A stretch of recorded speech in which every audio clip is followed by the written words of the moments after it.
So a while back, probably 5-6 years ago, my in-laws were living in the state of Washington. They've since moved here. Some of you know them, but they lived in the state of Washington. It was the fall of the year.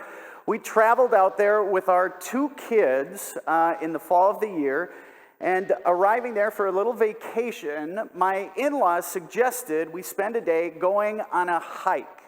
And if you've ever been to the Northwest, beautiful part of the country, beautiful place to spend a day hiking, we thought this is a great idea. And so they said, we heard of this new trail we've not been to before. It's called the Kenedy Creek Salmon Trail. And they said it's known as sort of the premier salmon viewing trail in the state of Washington. And we thought this would be really cool. Our kids could see a fish we don't see in the wild back in Minnesota. So we loaded up their little SUV. We headed an hour's drive south, and we got to Kenedy Creek Salmon Trail. These are my 2 little guys when they were little. They were so cute. Oh, man.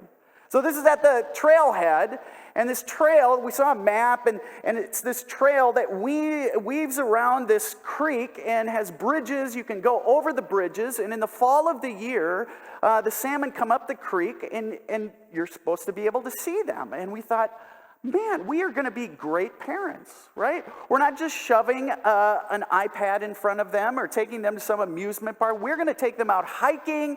They're going to learn something. They're going to learn about salmon. We'll teach them different species. This will be a great day. My in-laws were feeling really proud because it was all their idea.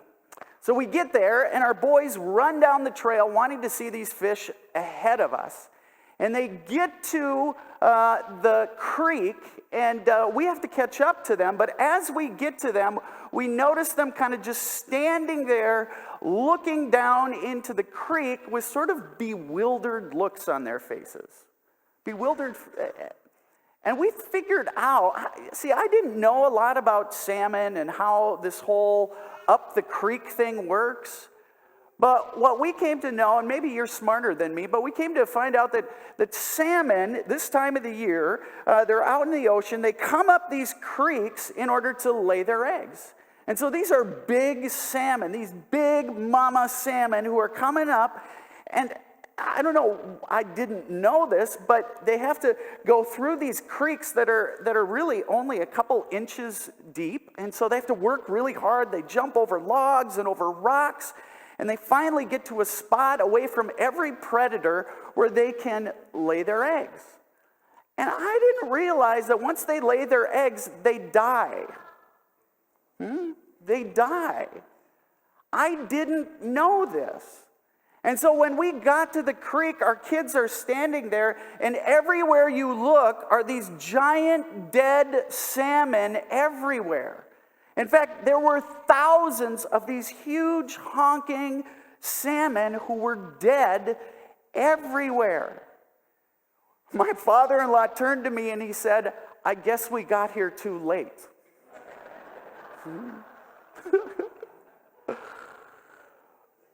Well, I tell this story in all seriousness, because here's what I think about every one of us. Every one of us knows what it's like to swim upstream all alone in life.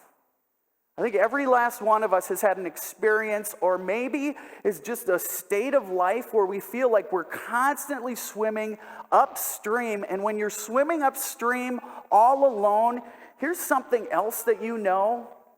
That inside of you, you sometimes feel like you're dying a bit. That you're losing a portion of who you are. Some of you have been through a divorce. I've been through a divorce. You work as hard as you can to try and save that marriage. But all along you feel like there's a little portion of you that's dying inside. Or maybe you have been divorced and now you're trying to figure out, how do I get along with this guy, this woman who I was married to, and we have to share these kids. And the harder you try to swim upstream, the more it feels like you're dying a little bit inside. You see, some of you are seniors, And I'm guessing that those of you that are seniors are sick and tired of your doctor telling you to eat the right food and do all the exercise. And you do all the right things, but sometimes our bodies just don't keep up with our minds. Maybe you're a college student. You finished college, and you came home after graduating from college, and you're living in your parents' basement. And then you get on social media, and you're surfing, and you're seeing that all your friends have these really great jobs in cool places already, while you're in your parents' basement watching their Netflix account, and you're trying as hard as you can to find that internship or that next new job, and it feels, as hard as you try to swim upstream, like you're dying a little bit inside. Or maybe you're single. Man, it's got to be hard to live in this community with all this attention we give to families in this community. As hard as you try to keep as a single person a happy smile on your face, or maybe you try dating, at times it's got to feel like you're swimming upstream. It's got to feel like you're dying a little bit inside. And here's the thing, when we swim in life upstream all alone, there's something that happens to us. When we find ourselves feeling all alone, every one of us starts to do this. We start to feel as though we are, help me with this, lacking. We start to feel as though we're not enough. For example, some of you, I've talked with some men especially, who retire. And when you retire, you no longer have this office to go to. There's no longer emails that are constantly coming in. When you call the office, they no longer are eager to have you come in and do all that you did before. And then to boot, maybe your kids have moved off and are a long ways away. And there's a point, I think, especially maybe for men when we retire, where we start to ask really hard questions like, what am I worth now? I think every one of us who's on social media, we get caught up in this. We sit all alone and we surf and we see all the great things everybody else is doing. And we start to think, why am I lacking so much? And here's the thing, social media in and of itself isn't bad. But what's wrong with that is that we're sitting there scanning the lives of all these people that we should actually be sitting next to, talking to. Because if we sat next to them and we talked to them, we'd find out that their lives are just as messy as ours, right? They found that there's a correlation, a relationship between the extreme use of social media and depression and suicide. Why? Well, it's not because social media and technology is bad. It's because we spend all this time looking at people's lives rather than sitting next to them and sharing life with them. And here's the thing, we will always feel as though we're lacking when we are alone, rather than sitting next to those people who we sit and study. You see, here's the thing I know about life. The current of life is always moving us in the wrong direction. The current of life is always telling us what we are not, what we are lacking, that we're not enough, we should be so much more. For example, the other day I was caught by this commercial.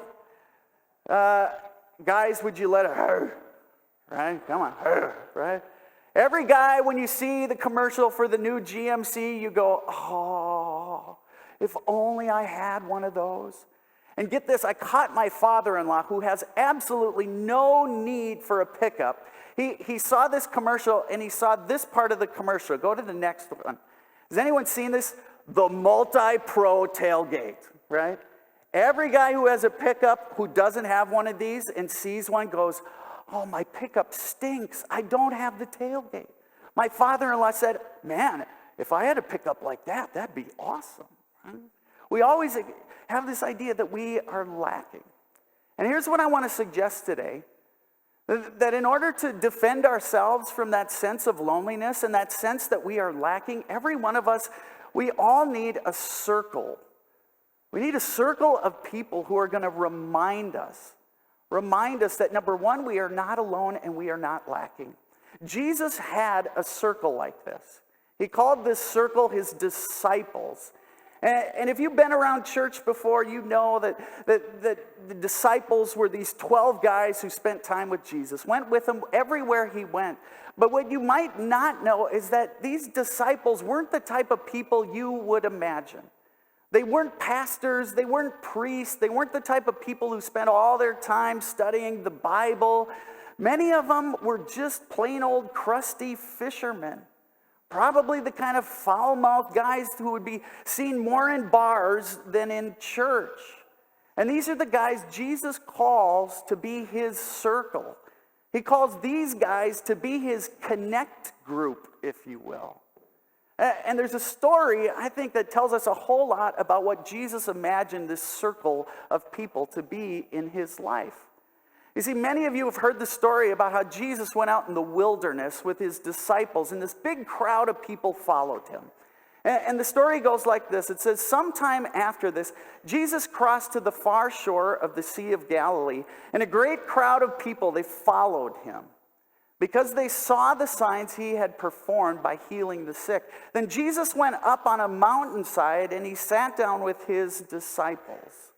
When Jesus looked up and saw a great crowd coming toward him, he said to Philip, one of the disciples, join me here, where shall we buy bread for these people to eat? Now, the response of the disciples is going to be similar to how we often talk about ourselves when we are alone. They're going to say, we don't have enough. We don't have enough money. We don't have a store that's close enough. We don't have a Domino's out here that delivers, Jesus. We don't have enough. We're never going to be able to take care of all these people. We are going to fail colossally. Philip answered him, it would take more than half a year's wages to buy enough bread for each one to have a bite. Another one of the disciples, his name was Andrew, Simon Peter's brother, he spoke up. Here is a boy with 5 small barley loaves and 2 small fish, but how far will they go among so many?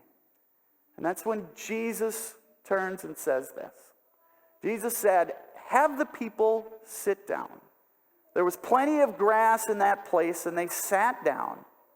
Jesus then took the loaves, he gave thanks, and distributed to those who were seated as much as they wanted. He did the same with the fish. When they had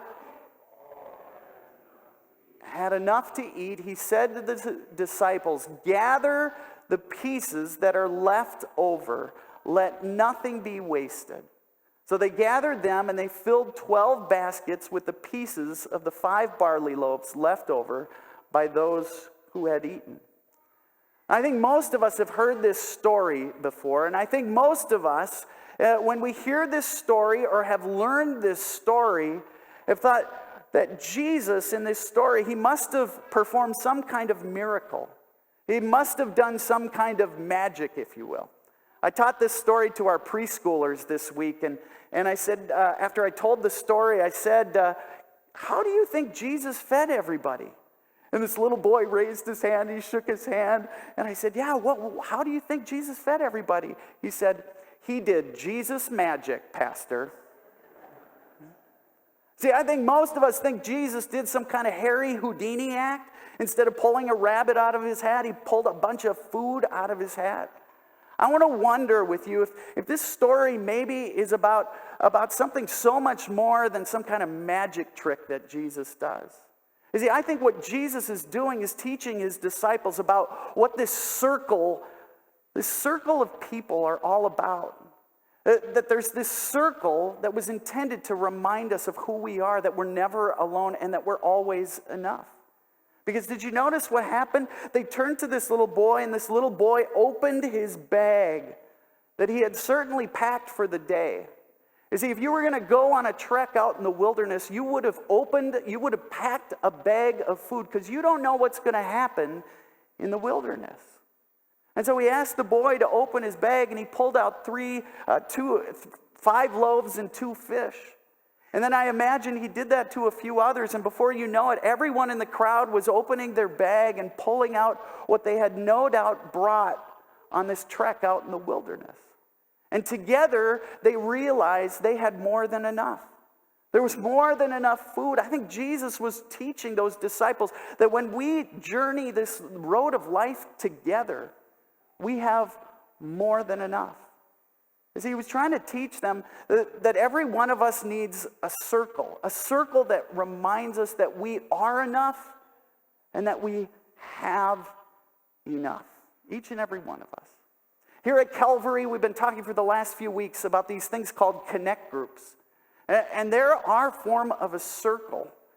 We invite everyone in our congregation to gather together in groups of 8 to 12 people because we believe that we worship a God who created us in such a way that when we're connected to one another and to God, life is just simply better. And so in your pew in front of you is a little card that says Connect Groups. Would you just pull that out? Just humor me. If you touch it, it doesn't mean you're signed up. Okay, just pull it out. There are two ways you can find out more information about Connect Groups. One would be to fill out that card. The other would be to follow the instructions we have on the screen here. You can text Calvary Alec to this number. Connect Groups are places where we gather together and share life together and share faith together. Because every one of us, I believe deeply, needs a group of people in our lives who remind us we're not alone and that we have a God who loves us and promises to walk with us. A God who created us and provides for us more than enough. As I close today, how many of you, anybody seen the new Star Wars movie? Anybody seen it? If you have not seen it, which looks like most of you, I'm going to ruin the entire thing for you. Spoiler alert, all right? So plug your ears if you don't want to hear it. At the very end of the movie, the good guys are overwhelmed by the bad guys. Like it's not even close. There are just a few good guy ships, but the sky is filled with bad guys. The bad guys have made more ships, more destroyers than you can count, and it looks like the entire series of Star Wars movies is going to end with the good guys being wiped out. But all of a sudden, as Hollywood does so well, go back to the previous screen, Sandy. All of a sudden, off in the distance, you see a few of the good guys coming. And then before long, the entire sky is filled with the ships. Go to the next one of the good guys. You can't even see through them. There's so many. And there's a little line in the movie that I missed the first time. It goes something like this. There was a bad guy general who said to his lieutenant, he said to him, "I didn't know these guys had an army." And the lieutenant looks at him and said, "That's no army. That's their people." See, I think every one of us needs to know we have our people. God created us to have our people who have our backs and to walk with us. You see, here's what we believe with all our hearts as we close this series. God created us in such a way that our life is just simply better when we are connected.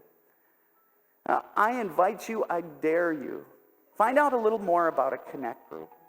Because I guarantee to you, because I've experienced it, that your life will be better when you have these folks in your life. Folks, God created us in such a way that when we are connected, life is simply better. Amen. In preparation